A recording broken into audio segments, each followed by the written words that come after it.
Happy Monday morning. I hope you guys enjoyed that extra hour of sleep this morning. I almost did. It was good. I have a couple books to talk about this week. I read a lot of good stuff, so I'm super excited. The first book I read was A Tangled Mercy by Joy Jordan Lake. It is a historical fiction that is set in both 2015 and 1822.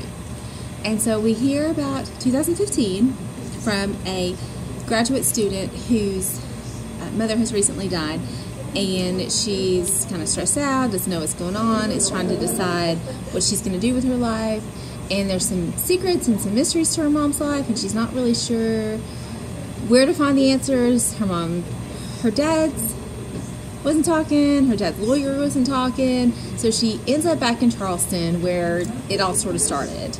And while she's in Charleston, then we hear the alternating perspective of the slave who is a blacksmith who gets embroiled in the largest slave revolt that was ever planned. So we're talking about this, and then we're talking about modern day, and there's some references to shootings that are happening in modern day. I'm sure you're aware of the shootings that are going on. And so there's an amazing parallel between the two books, the two stories, and the concept that things got better in 200 years, but how much better do they get? There is a sort of mystery portion. I love historical fiction anyway, so I'm always going to be a big fan of that. This story was just told so beautifully. And it was heartwarming. It wasn't light. You can't call it light, but it was uplifting.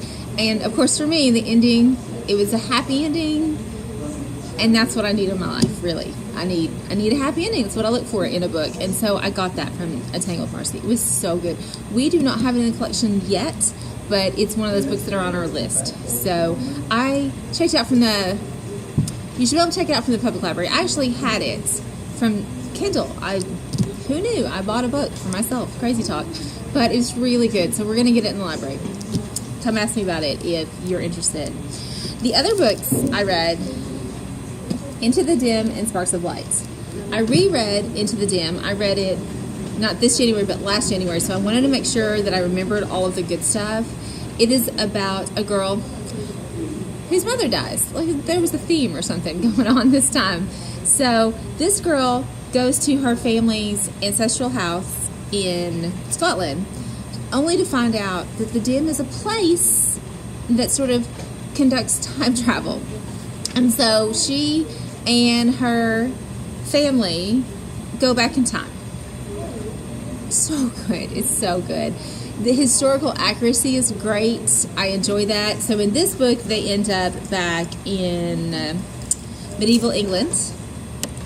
And I feel like in this book, they end up back in Victorian England and also Victorian America, which is really, really good. One of the things that's great about these books is that the premise on which the time travel happens is scientific. It's not magical, it's not mystical, it's either in sci-fi.